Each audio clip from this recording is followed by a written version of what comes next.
Now, let's take a closer look at developmental issues in Anambra State as we have joining us to discuss this the senator representing Anambra Central Senatorial District, Senator Victor Umeh of the Labour Party.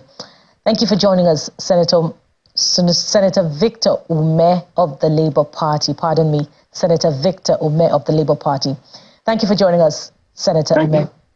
Thank you very much. Thank you for having me this afternoon. Indeed, you're welcome. Let's take a closer look at the developmental issues affecting your constituents, starting with the palliatives. What's the criteria for distribution? No, the criteria is that the food provided, that is the rice, should go to all the people within the senatorial district, people who are vulnerable, people who are on the poor, on the lower rung of the ladder, people who cannot afford these items.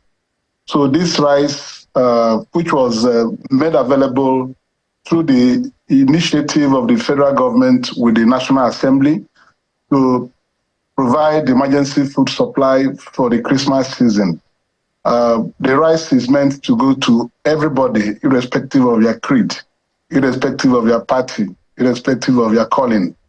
So that was what we did, and the rice was shared to the 109 wards, electoral wards in Anambra Central Senatorial District equally, and people were mandated to go down to the wards and make sure that this rice got to the people targeted by the scheme.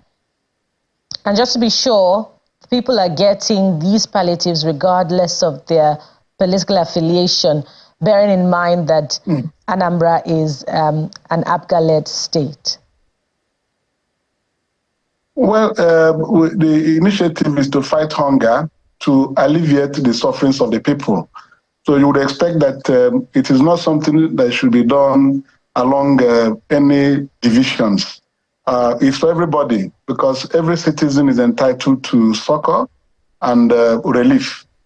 So it is not done on the basis of party, whether you have APGA, PDP, Labour Party, or APC. The citizens of Anambra Central Senatorial Districts were the targets. In fact, the way the food items were shared, I am very happy, because even up till now, I'm still getting reports of door-to-door distribution of these items to the elderly, to the destitute homes, orphanages. They got all these items, and they've been calling me to acknowledge receipt. So I'm quite happy the way the things had gone to the people the National Assembly and the government of Nigeria intended it to be.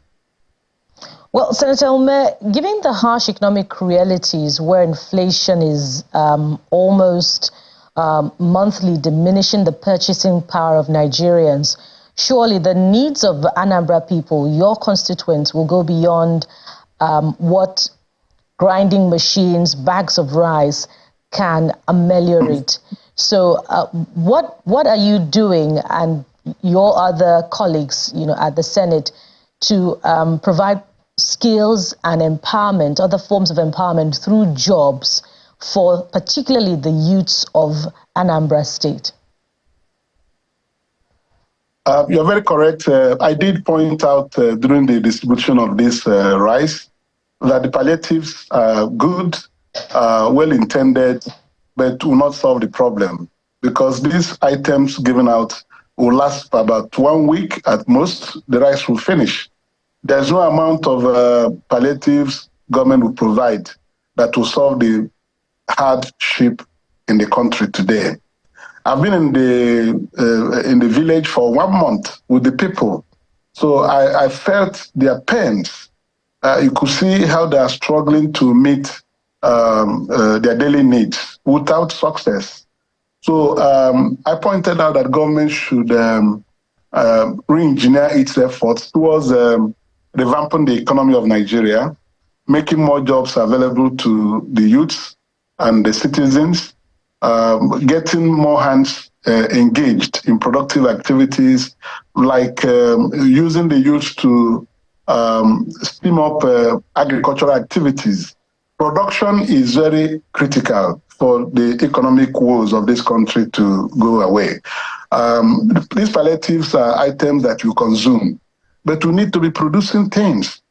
Consumption without production will continue to put hardship on the economy. So I believe that the way to go is to invest in the critical sectors and ensure that productivity is increased. There will be growth in the GDP. Then the Naira, which is being battered on a daily basis, should be shored up. Its value should be shored up. Today, the Naira exchanges for about 1,400 Naira to $1. It's very heart-rending. And unless we do those things that will bring these figures down, including inflation, no matter the palliatives you give out to people, the economic hardship will persist. So we in the National Assembly, we've been collaborating with the government of Nigeria to ensure that government is able to implement its programs that will turn this economy around. In the budget of 2024, the National Assembly even enhanced the budget from 27.70 trillion naira to 28.70 trillion naira. That is to show that the National Assembly is fully aware of the need for emergency action in the economy of Nigeria. And government should be given all the support to try. Indeed, and we hope that your collaborations with the federal government will produce results. There's a lot more even in that budget component, but we must anchor the conversation at this point. We thank you very much, Senator Victor Umeh, Senator representing Anambra Central Senatorial District. Thank you for your time on the program. Thank you very much. We remain hopeful that something will happen. By the time this budget is implemented halfway, we'll see how it will ease off the strength in the economy and the hardship on the people. We'll return with more questions for you at that point. Thank you, Senator Victor Umeh.